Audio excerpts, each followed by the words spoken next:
Hi, I'm Joy. Welcome to 365 Days of Joy.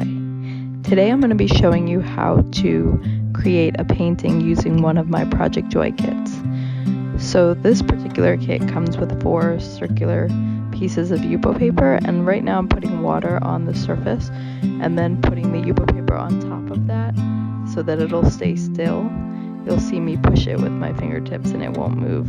That's just to keep it from make it easier for you to paint. Now you just put the ink on the paper and see how it plays together and make marks and just watch what happens. You get 4 of these pieces of paper in the kit, so you can try a couple of different things to see which one you like better. The kit comes with 6 different colors, which is more colors than I've ever included in one of my kits. And right now I'm just putting them all on the paper so I can see what they look like. But you'll see pretty soon that they're going to start coming together and combining as I use my pipette and drop some color on there.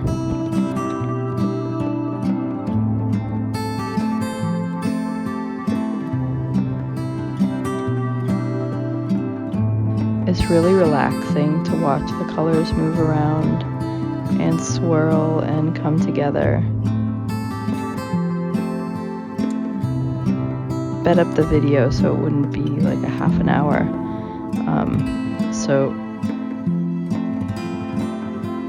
But I encourage you to take your time. I love that area where the green is flowing through the orange on the bottom left. How the colors sit nicely together. Now I'm taking my pipette and sort of just using it as a drawing instrument to make marks and connect the colors. My goal is to cover the whole sheet with ink.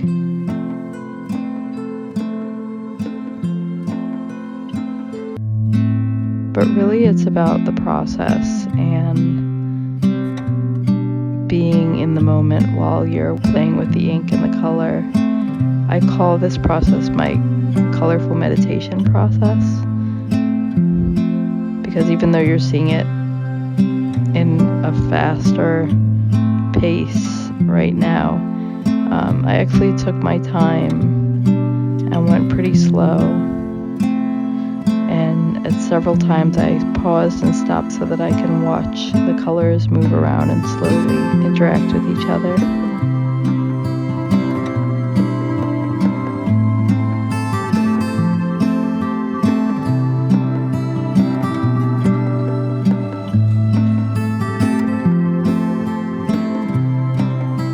It's also really fun to see how the colors mix together in some areas.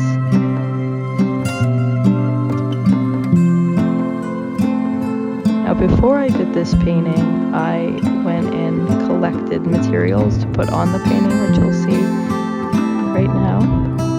I collected some hydrangeas and flattened them in a book. And I'm just going to start slowly putting them on the paper. I arrange them so that they're not really touching each other, but they can touch each other if you want to. I just wanted to see what the composition would look like if I place them this way. And again, because you get 4 pieces of paper, you can try it a couple of different ways.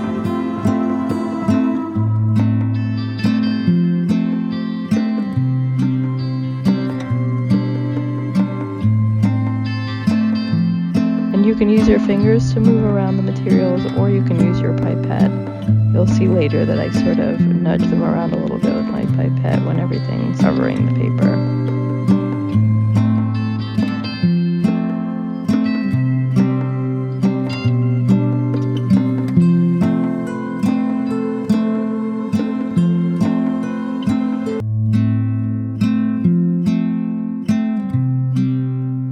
I want to stress that there's no wrong way to do this process. You just try something and then you see what the results are. I recommend not doing all 4 pieces at once, because you can do one and go through the whole process and see how it dries, and that will give you an idea of what you might want to try on the next one. I'm using these hydrangeas, but you can use other flowers, you can use sticks, you can use leaves, you can rummage through your drawers and find rubber bands or paper clips. You can also add more ink after you put your materials on, like you're seeing me do here. Again, there's no wrong way.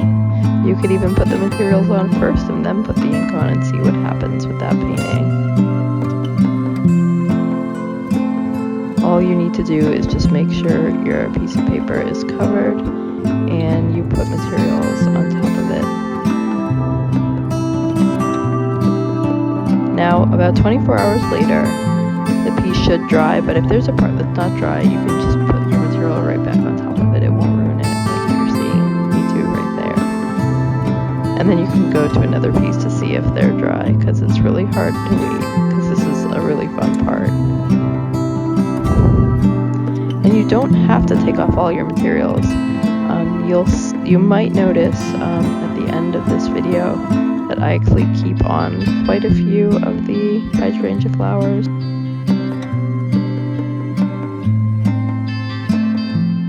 So if it sticks, you can leave it if you want. One thing you can do is get dried flowers, dried pressed flowers. You can buy little tiny ones from Etsy and keep those on the paper if you want, or peel them off. I really also recommend, if there's any flowers or foliage outside, that you can go for a walk and find things and put them in your painting.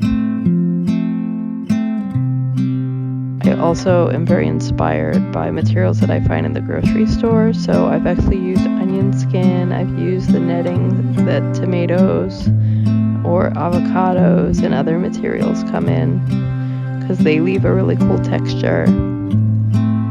The other tip is that if you're using flowers, you want to put them face down. With the hydrangea flowers, it doesn't really matter because there's not too much protruding detail on either side. But with other flowers, there's a clear difference between the front and the back, and I definitely would recommend putting them face down. With leaves, I would put them face up, because the veins on the leaves are usually protruding more underneath on the bottom of the leaf, and that will give you more detail. So after you do all 4 pieces, you can pick your favorite one and mount it on the thick wood panel that comes with the kit. I've included a little bottle of glue that you're seeing me use here in your kit, and there's, again, really no wrong way to do this. The only thing that I would caution you against is putting the glue right on the outer edge, because then it will ooze out when you stick the painting on top. Also, the painting is just a little bit smaller than the panel, and I did that on purpose so that the edges would be protected, the edges of the painting would be protected, and I also think it looks really nice. It's a decision that was very hard for me to make when I was mounting my own work a couple of months ago for a show, and after trying it a couple of different ways, I really liked having that little edge of the panel showing all around. So you can just move the piece around and then it will stop moving so easily, and it'll get a little bit harder to move, and that's when you know like it's sticking really well. You can, push down with your hands. It's so small that you don't really have to do too much to make it stick.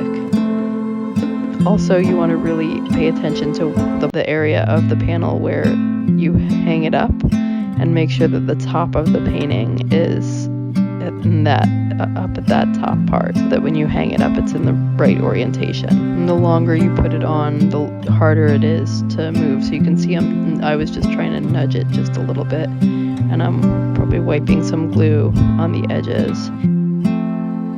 There you can see the edge of the panel. It's really nice and thick and beautiful. And there it is on the wall. I hope you enjoy doing this process as much as I do. And if you would like to purchase a kit, you can go to my website at www.projectjoystudio.com, and it's up in the holiday shop that I have not taken down yet. Have a good day, and thank you for watching.